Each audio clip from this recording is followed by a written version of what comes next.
Renascença, Aveiro, Águeda, Ovar, 106.0.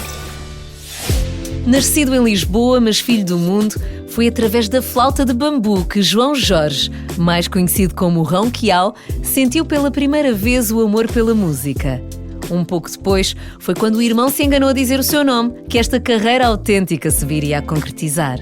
Foi na década de 60 que atuou pela primeira vez para um público e não tardou até despertar nele uma vontade de viajar o mundo. Entre Lisboa e Bombaim, da bossa nova às raízes da música portuguesa, foi condecorado com o grau de oficial da Ordem do Infante Dom Henrique. Ronquial ligou as diferentes culturas musicais através de um estilo único e autêntico. É por muitos considerado o embaixador da música portuguesa no mundo. Com 40 anos de carreira e um álbum recém-lançado, Fado Bambu, Ronquial é o convidado do Carlos Bastos no música.pt. Está cá o Ronquial. Rão, bem-vindo. Estás bom? Não sei qual é o segredo para a juventude eterna, mas tu deves ter descoberto aí qualquer coisa, porque tu estás de uma forma espetacular. Acho que sim. Se foi das viagens, não sei, apanhaste qualquer coisa lá fora, ou na Índia, ou em França, qualquer coisa, respiraste... Não, eu respiro, eu gosto de respirar fundo. E precisas, para tocar flauta não é nada fácil. É isso, portanto um dos remédios é pegar numa cana e soprar nela. Eu acho que começávamos já por aí. Porquê a flauta? Não, repara, a flauta é um instrumento muito interessante porque é considerado o instrumento melódico mais antigo da humanidade, a flauta. Parece que, no outro dia, li uma notícia que encontraram flautas com 30 mil anos. Isto já 30 mil anos já é uma data muito assinalável, não é? No osso, seja num osso ou seja num pau. Portanto, o osso também foi um dos materiais usados. Depois, as canas, e dizem, inclusivamente, a história conta de que um homem, nesses tempos antigos, está à beira do rio e está uma cana, e então devia estar uma cana para uma brecha, alguma coisa, uma fenda qualquer, e o vento começa a bater nessa fenda e ele começa a ouvir um som e diz, mas que é isto? Um mais dois, era um homem que já tinha uma mentalidade de tipo, não básica, segunda, se aquilo bate, eu também tenho vento, toco, sopro, e parece que foi uma das origens da flauta. Portanto, a flauta tem esse aspecto, para mim, que me fascina muito, que é esta coisa, ser um instrumento que a gente agarra numa cana, corta, faz uns buracos e faz música. Isso para mim é um aspecto que me fascinou desde sempre. E é um instrumento muito, muito chegado à voz humana, muito seguidor das linhas e da sonoridade da voz humana, e portanto também me fascina por esse lado. Que ainda por cima era uma coisa barata, não precisava de amplificação, não precisavas de material elétrico, não precisavas nada. Anda contigo para todo lado. Podes crer, completamente. Portanto, são só vantagens. Olha, tu estudaste música indiana em Bombaim, não foi? Sim, por acaso. Porque... E foi uma influência para ti, obviamente. Quer dizer, não se passa por lá e não... Não, repara, porque eu toquei este instrumento desde há muito tempo, mas autodidaticamente. O instrumento me acompanhava, porque tem este aspecto de andar sempre comigo, e depois consegui compreender, através das consultas disto, não sei o quê, a evolução que a interpretação através deste instrumento recebeu, por exemplo, na Índia, para ter uma evolução muito grande. Pode que ficou-me esta vontade, eu tenho que aprofundar. Era necessário estar com alguém que tivesse conhecimento profundo do instrumento e da própria música, porque a própria música indiana também é muito fascinante no seu aspecto de manifestar profundamente as emoções de quem interpreta, não é? Portanto, isto tem muito a ver também com nós portugueses, acho que de uma índole coletiva que nós temos, somos chegados a interpretar com profundidade as emoções que estão connosco, não é? Mas isto já foi há mais anos, viajar não era assim uma coisa tão fácil como é agora. A Índia ainda continua a ser longe. Não, mas já havia aviões. Já havia aviões, não foste de caravela. Não precisavas de 6 meses para ir e mais anos para voltar. E passaste lá quanto tempo? Olha, foi uma série de meses, porque fui tocar num festival de música internacional, chamado Jazz Yatra. Yatra quer dizer peregrinação. Esse festival levou-me a conhecer uns músicos de Goa, um certo músico, o Aníbal Castro, que me apresentou ao grande Raghunath Shet, flautista, com quem eu fiquei uma série de meses naquela altura, depois voltei por lá várias vezes a continuar sempre os estudos com ele. E habituaste àquilo? Habituaste ao clima, habituaste ao picante? Não, essa ideia deve ter ficado nos primeiros tempos, deve ter sido uma coisa boa. Não é boato. É verdade. Habituei mesmo. Sem dúvida. Porque é difícil. Não, depende. Há pessoas em que se habituam mais facilmente há uns a que se outras habituam mais coisas. facilmente que outros. Quer dizer, isto aí depende da índole. Mas Então qual é que foi o teu primeiro choque cultural na Índia? Qual é que foi o teu choque? Olha, vou dizer uma coisa. Eu cheguei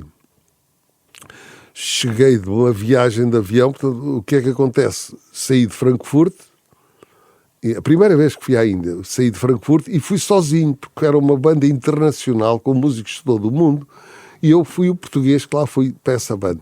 E saí sozinho e quando cheguei, saio do centro da Europa evoluída e supostamente civilizada, mas com 2 aspas de cada lado bem postas aí.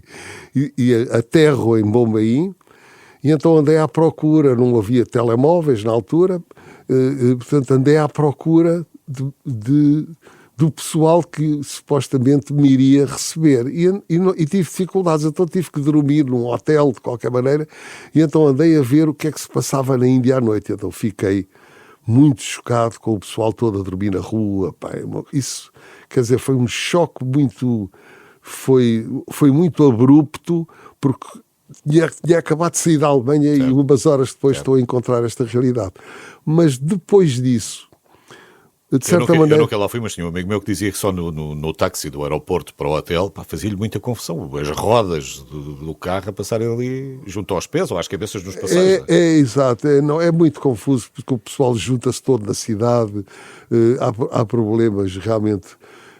É um país realmente onde no meio disso tudo se encontra uma paz muito grande. Quer dizer, o pessoal... Há uma mútua compreensão entre as pessoas, uma inclusividade das situações da vida que faz com que a paz prevaleça no meio disso tudo. Agora, é chocante à primeira, e então tem que se passar um certo período de adaptação para compreender que aquilo é outro mundo e que tem muitos problemas para resolver, principalmente na desigualdade social, que é inacreditável, e problemas outros que têm das castas e tudo isso.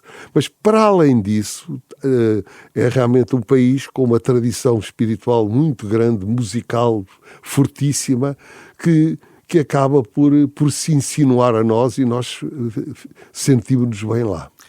Desde o tempo que tu vais da gama. Isso já não é novo. Nem sei o que é que ele encontrou, pá. O que é que terá sido. Às vezes penso, o que é que esses tipos chegam numa caravela e entram ali. Pá, deve ter sido uma sensação extraordinária, evidente. Portanto, o picante foi o menor dos problemas. O picante aqui não. Tu já foste para lá Ronquial ou vieste lá Ronquial? Não, já era. Já era. Já tinha escolhido o teu nome artístico? Já, porque era... Eu, à nascença, tenho um irmão mais velho do que eu. Portanto, quando eu nasci, ele era miúdo e em vez de dizer João, dizia Rão. Não é? Ficou Rão, depois Quial foi uma cantora com quem eu atuei e que eu ouvi aqueles dois nomes juntos, gostei do som. Pronto. A razão disto é a sonoridade. Pronto, músico está sempre a ver as sonoridades. E eu fiquei a pensar se não teria nada a ver com essa experiência na Índia. Não tem especificamente. Agora, ao mesmo tempo, sei lá, é um nome que me, digamos que na minha índole de internacionalização, chamemos-lhe assim, ajuda, porque é um nome internacional, de certa maneira. Exato. Menos para os chineses, que não dizem tão bem o R. E os japoneses também. Exatamente. Agora, há sempre esta tua mistura, esta transição, que é uma coisa engraçada, porque tu vais para a Índia, vais beber de outra cultura, trazer outras coisas, mas a tua formação, tu também começas por ter uma formação muito mais jazz, e depois também passas muito mais à música tradicional e ao fado. Sim. Tu navegas sempre aqui um bocadinho nestas misturas. Eu navego nessa contradição. Eu acho que a vida em si os grandes desafios que a vida nos apresenta são-nos apresentados como contradições, não é? E o homem em si tem uma vivência contraditória em muitas coisas. Portanto, eu ao mesmo tempo, para te dizer que qual é o músico que me fascina, os músicos que são os meus heróis são o meu herói tipo, vamos supor, se eu pudesse dizer assim para fazer sentido à conversa, seria alguém que tem uma raiz muito forte, mas ao mesmo tempo está sempre a tocar coisas diferentes. Lá está, esta é uma contradição aparente, mas é precisamente isso é que dá a força. Para já, a tua mensagem ser uma mensagem enraizada com força, com consistência, que é a tua raiz, e ao mesmo tempo tens que ter uma mobilidade de espírito para tentar coisas novas o tempo todo. Até porque a nossa raiz não é a mesma, não é? O que é a raiz portuguesa? A raiz portuguesa é o quê? É meio árabe, meio indiana? Exato, já de si tem essas coisas. Tem qualquer coisa de bastante típico, no sentido de que nós, às vezes, entre os nossos músicos, às vezes a gente está a ouvir um tema, isto é Portuga, a gente diz, isto é português. Não é pela palavra, é pela linha melódica, rítmica, a gente diz, isto é português. Portanto, há qualquer coisa lá está, de típico, de que se junta numa realidade única que diz que é português. Mas, ao mesmo tempo, depois tem a nossa costela de ter andado pelo mundo. E se o português é um homem com raiz que anda pelo mundo. E gostamos de juntar tudo e misturar exatamente. Tudo. Depois na panela e depois aquilo sai um prato novo, sai um prato diferente. Podes querer. Quero saber como é que está este teu novo álbum, Fado Bambu, no som da palavra, e é isso que me vais contar já a seguir. Ok, obrigado.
O Ronquial está cá hoje, temos aí álbum novo, Fado Bambu, no Som da Palavra. Já são mais de 40 discos, portanto isto é assim preciso ir buscar mais imaginação e querer construir coisas novas todos os dias. A música abarca isso tudo. Isso é 40 discos, né? No que a música nos pode dar é o grão de areia. Então, e qual é que foi a tua descoberta? Ou o teu caminho para este disco? Repara, lá está, na sequência daquilo que estávamos a dizer há bocado, eu tenho uma...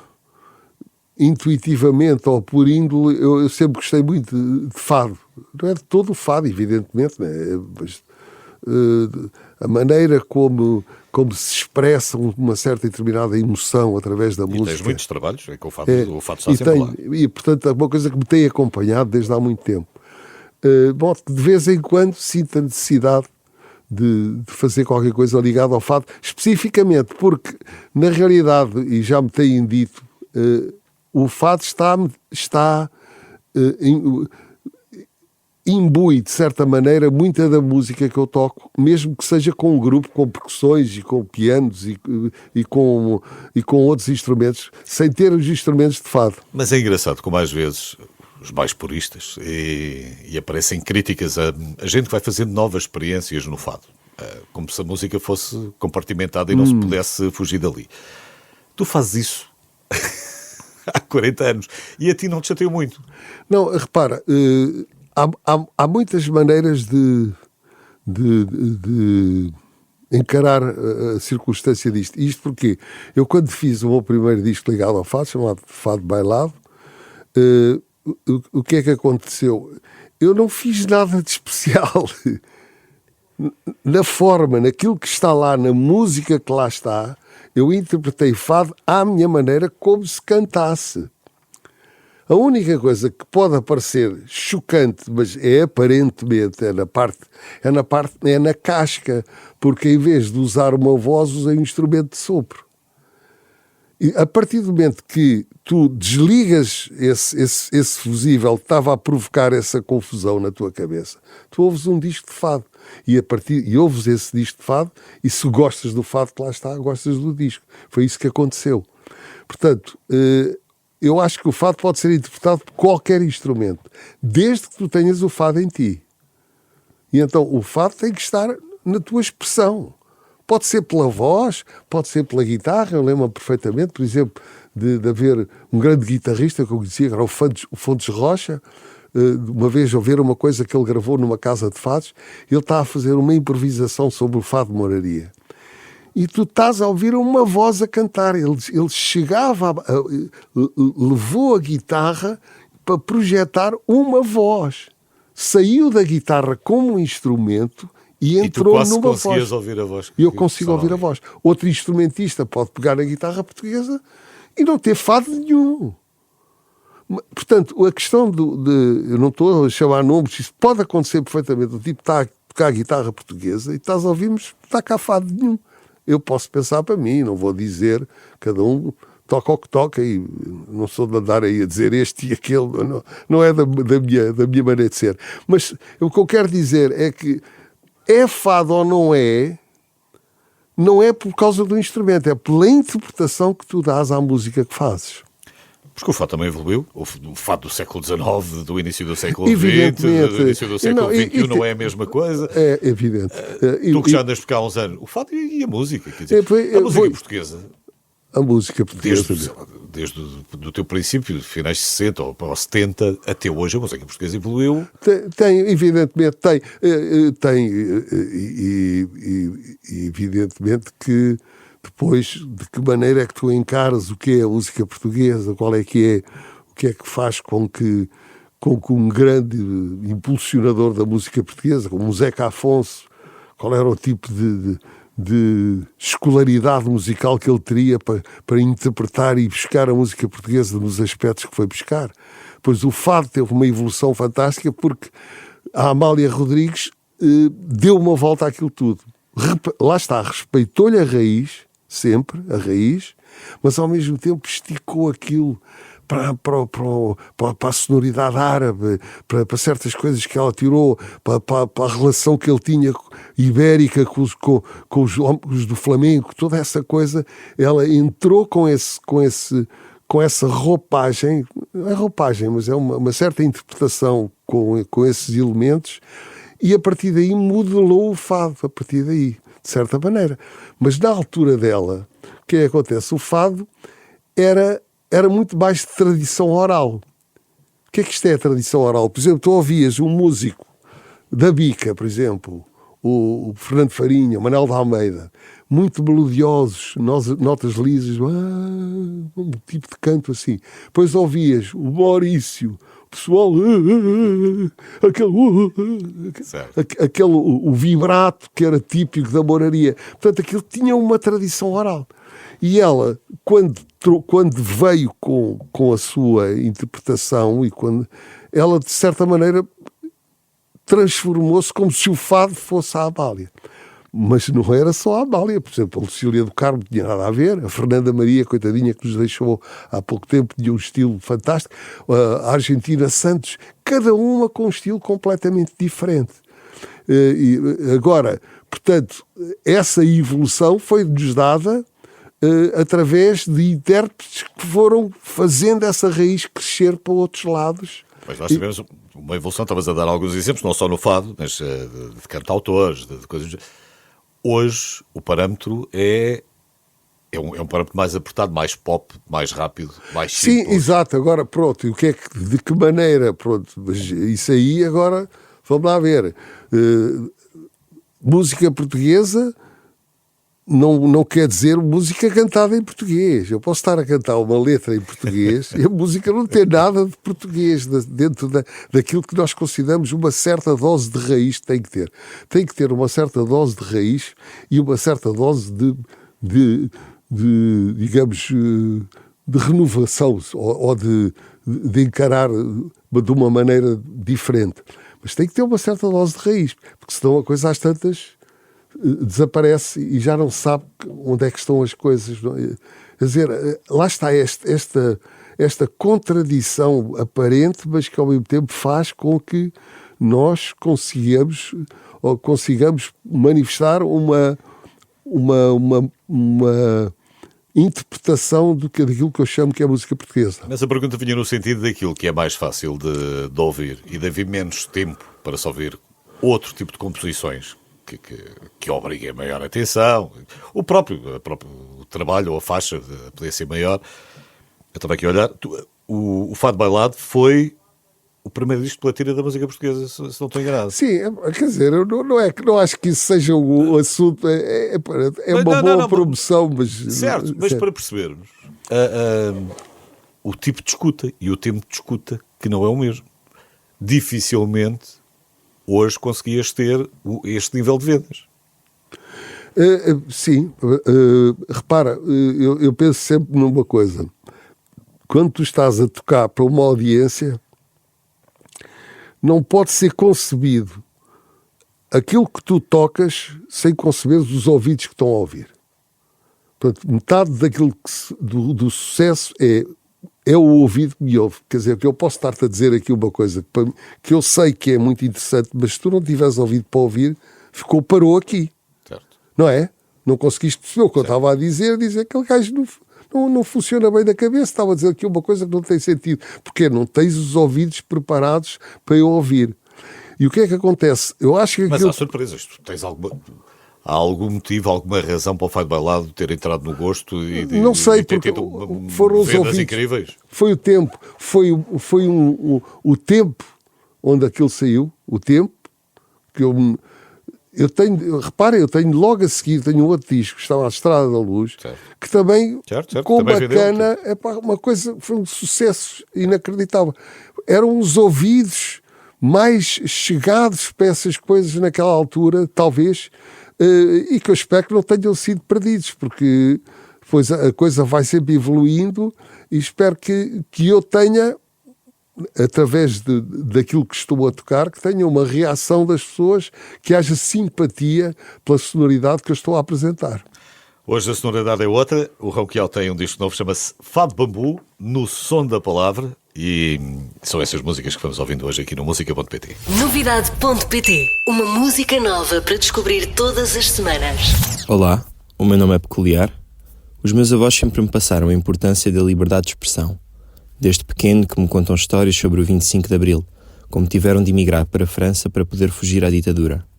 Como tal, decidi fazer uma reimaginação da música Os Vampiros, do Zeca Afonso, como uma homenagem à luta deles e do nosso país pela liberdade de expressão e pela liberdade de sermos nós próprios. Esta música faz parte do meu segundo EP e no 7º dia Deus criou e chama-se Vampiros. Espero que gostem. No céu cinzento sobre o astro mudo, batendo as asas pela noite calada, venham em bandos com pés de veludo, chupar o sangue fresco da manada. Se alguém se engana com seu ar sisudo e lhes franqueia as portas à chegada, eles comem tudo, oh, eles comem tudo. Eles comem tudo e não deixam nada. Eles comem tudo. Eles comem tudo. Eles comem tudo. Não deixam nada. A toda a parte chegam os vampiros. Poisão nos prédios, poisão nas calçadas. Trazem no ventre despojos antigos, mas nada os prende às vidas acabadas. São os mordomos do universo todo, senhores à força, mandadores sem lei. Enchem as tunas, bebem vinho novo, dançam a ronda no pinhal do rei. Eles comem tudo. Eles comem tudo. Eles comem tudo. Não deixam nada. Eles comem tudo. Eles comem tudo. Eles comem tudo.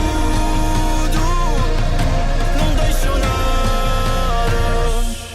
No chão do medo tombam os vencidos, ouvem-se os gritos na noite abafada. Jazem nas fossas vítimas de um credo e não se esgota o sangue da manada. Se alguém se engana com seu ar sisudo e lhes franqueia as portas à chegada, eles comem tudo, oh, eles comem tudo.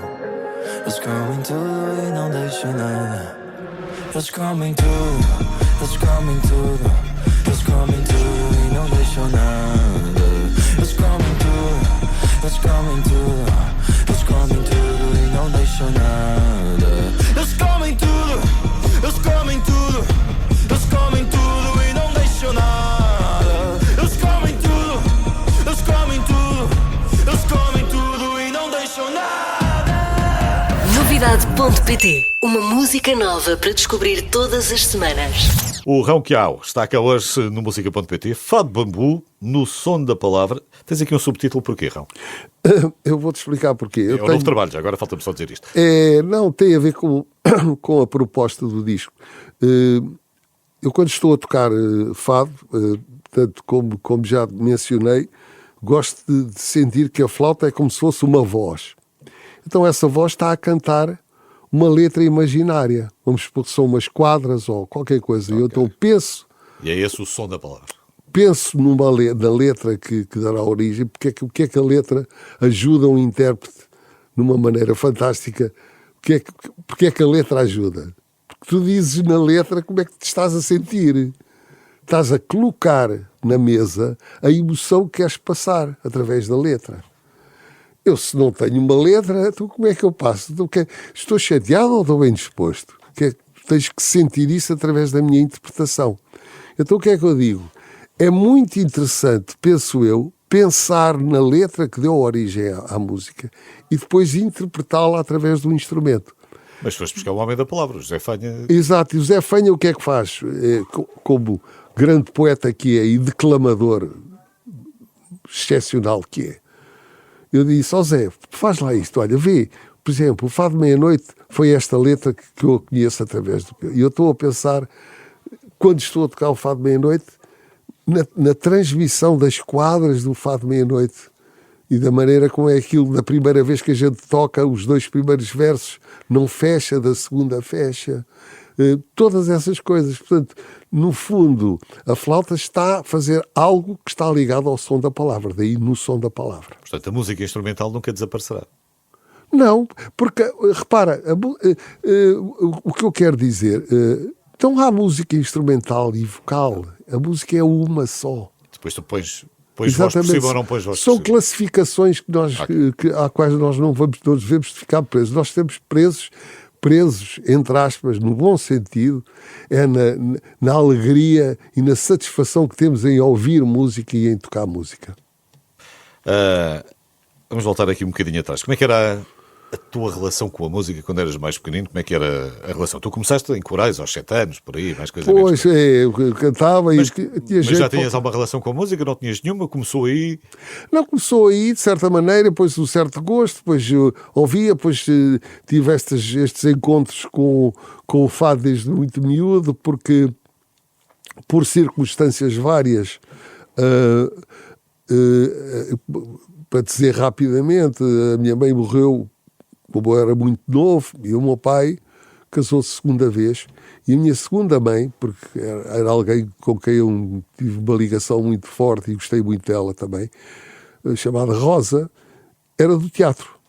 E então conheceu a Amália quando a Amália fez aquele disco, o filme chamado Amália, a história de uma cantadeira, que ela tem uma relação com o guitarrista.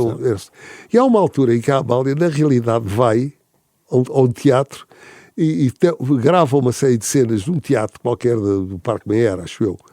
E a Rosa, a minha segunda mãe, estava lá e conheceram-se, tornaram-se muito amigas. E o meu pai também se tornou muito amigo da Amália. Ora, nós somos 3 irmãos e quando havia aquelas tertúlias que a Amália fazia durante a noite toda, extraordinárias, eu é que miúdo, ia lá, e então assistia coisas inacreditáveis, não te posso explicar, coisas realmente gloriosas, a palavra é gloriosa. Porque falava-se, tocava-se? Não, o que é que acontece? Olha, vou-te descrever uma tipo mais do que uma vez, portanto, a sala dela, onde estava, e então ela contactou telefonicamente um grande amigo dela que era um grande cantor de flamenco chamado Porrina de Badajoz e que morava em Badajoz.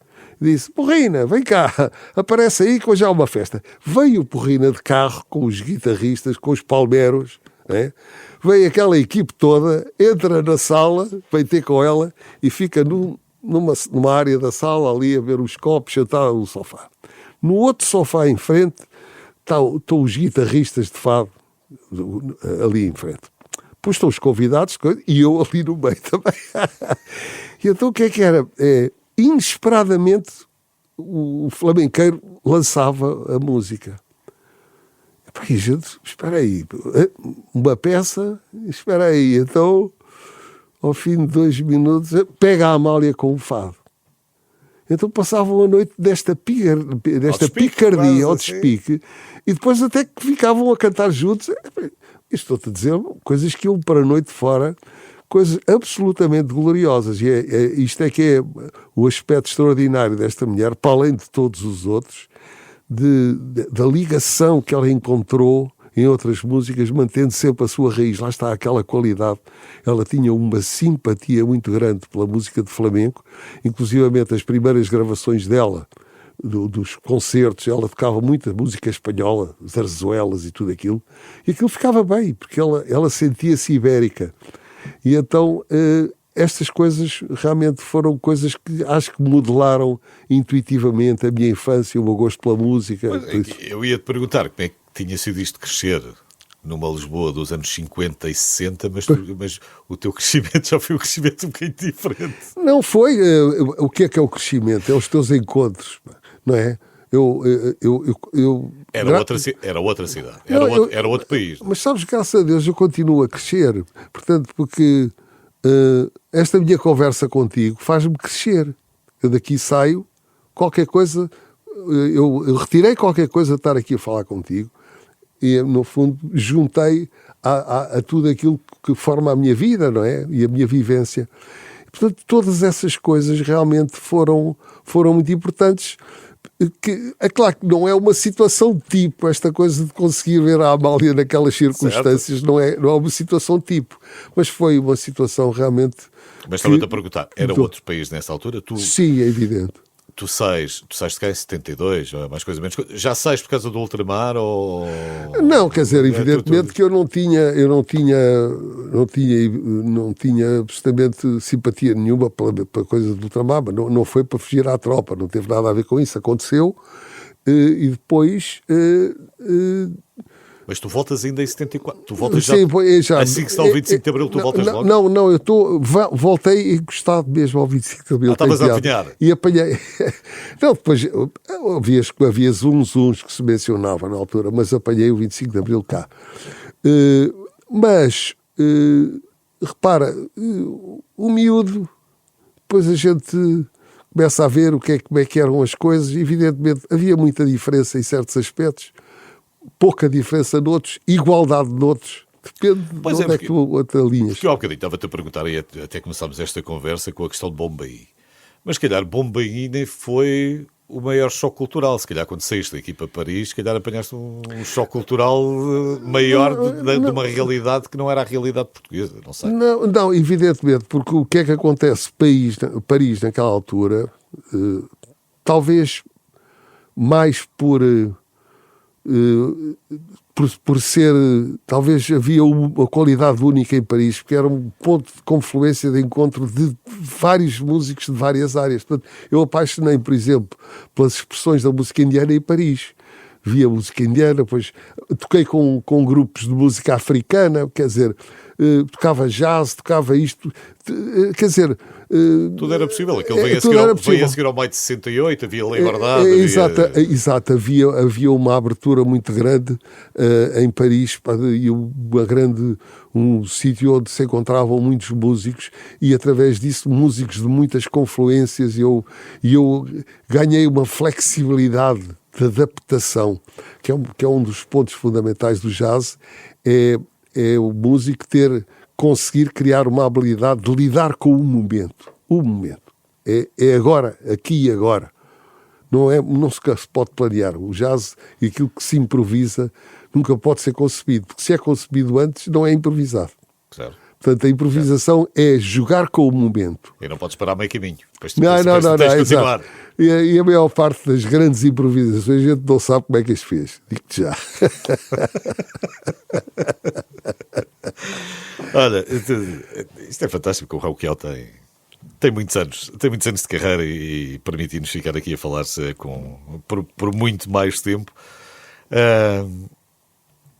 Há bocadinho tinha-te perguntado, e só para fecharmos a nossa conversa, porque agora tens aqui este menino novo, que é o Fado Bambu, no som da palavra, mas é o que te dá sempre a vontade de querer fazer mais, mesmo naqueles momentos da folha em branco, naqueles momentos de bloqueio criativo, há sempre o dia a seguir. A folha em branco é que provoca a criatividade.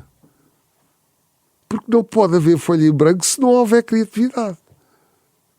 Senão não tens folha em branco. Tu compreendes? Isso é a dualidade da vida, é mesmo assim. Ela tem que estar em branco para aparecer qualquer coisa. É preciso a gente levar assim umas pancadas de vez em quando para encontrar as coisas boas. Realmente a vida é mesmo assim, e ao mesmo tempo a criatividade musical. E já agora queria-te falar um pouco desta minha experiência em relação ao disco especificamente, porque tentei selecionar temas não só pessoais, meus, inéditos, e fado clássico, quer dizer, tentar passar esta riqueza que esta música tem, a variedade que esta música tem, que muitas vezes não é encarada dessa maneira. As pessoas muitas vezes não sabem bem a riqueza e a diversidade que há no interior do nosso fado. É incrível. E damos valor àquilo que é nosso. Eu acho que felizmente a pouco e pouco vamos cada vez dando mais valor àquilo que é nosso. Não, olha, está a ser dado muito valor fora daqui, porque repara, o fado está a ter uma projeção a nível de... O pessoal não consegue estão a tentar, mas o que é isto? Mas muitas vezes é assim, depois se lá fora disserem que é bom, nós começamos a achar que também é bom. Não, disseram lá fora que isso era muito bom. Afinal, se calhar é mesmo bom. Olha, mesmo muito bom é conversar contigo, é sempre bom conversar contigo. Não temos tempo para mais, muito obrigado por teres vindo. Olha, meu amigo, muito obrigado pelo teu apoio, pela simpatia e por ajudares a projetarmos estas nossas aventuras musicais. Tens a porta sempre aberta. Ronquial.